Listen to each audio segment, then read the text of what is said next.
Generally, men are often confused about the needs of a woman in marriage.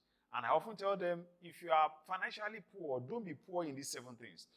Once you are able to get these 7 things right, you can marry the wealthiest woman in the whole world. Get it right. It's obvious that finance is not the major role of a man in marriage again. It's not about these ladies that come from a wealthy background.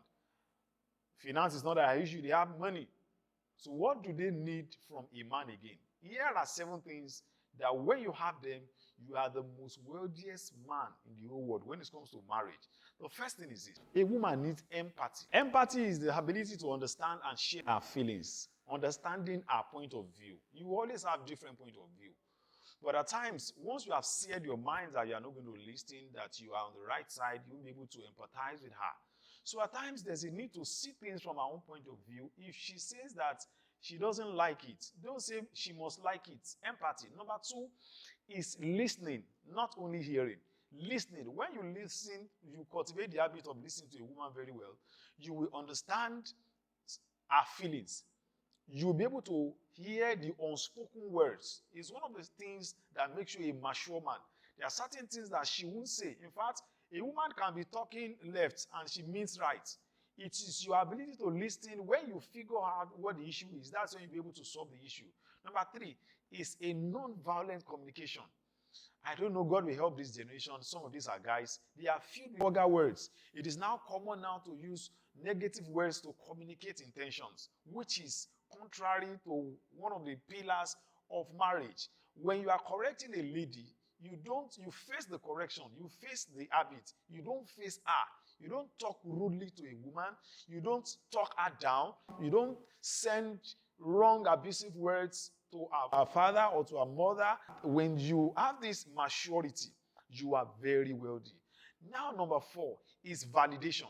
Now, validation means she's saying that something is wrong, or this is the way she feels about an issue. Don't say her feelings is wrong. No. Her feelings cannot be wrong. At least she's the owner of the feelings. So when she says this is how she feels about a matter, you don't say no, it is not right. No. You have to understand, you have to validate, you have to agree and accept the fact that her feelings is right. Feelings is different from utterances. It's different from perspective. That is the way she feels. Most times we feel bad about issues based on our values and expectations. So you must be able to understand that. Emotional availability. When she's down, you are down with her. When she's up, you are laughing with her. When she's weak, you are weak with her. Do you remember what Apostle Paul said? He said, to the weak I become weak, to the strong I become strong. This is a man that is sensitive. Anyone that will consistently earn the love of our wife must be available emotionally. Women are emotional beings. Everybody knows that. So when they are crying, you don't say, why are you crying? Is this little thing? It is her cry. It is not your cry. So what you need to do is to come down to her level and pet her. And you don't leave a lady while she's crying. You go out of the house and say, it is her cry. Any little thing she's crying. Excuse me, she's emotional. So if you cannot pamper her to be silenced or to get over that emotion, you don't add to the emotion, and she now begins to feel like I don't even have a husband. When she's emotional, you are emotional with her.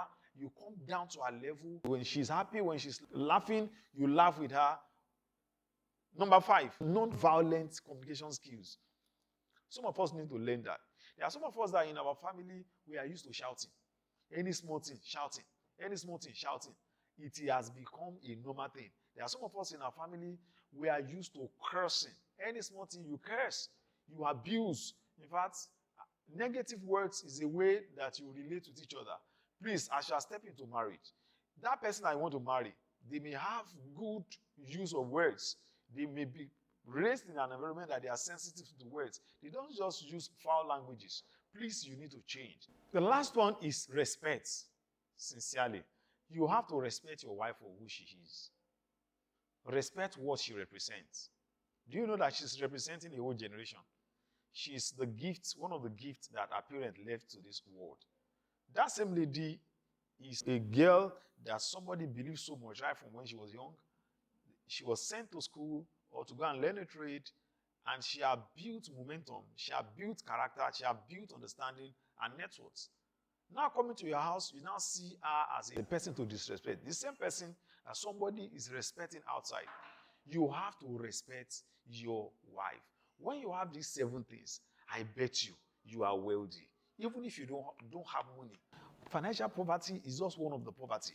We have various poverty, not only finance alone. You can have emotional poverty, mental poverty, character poverty. Poverty means lack of something.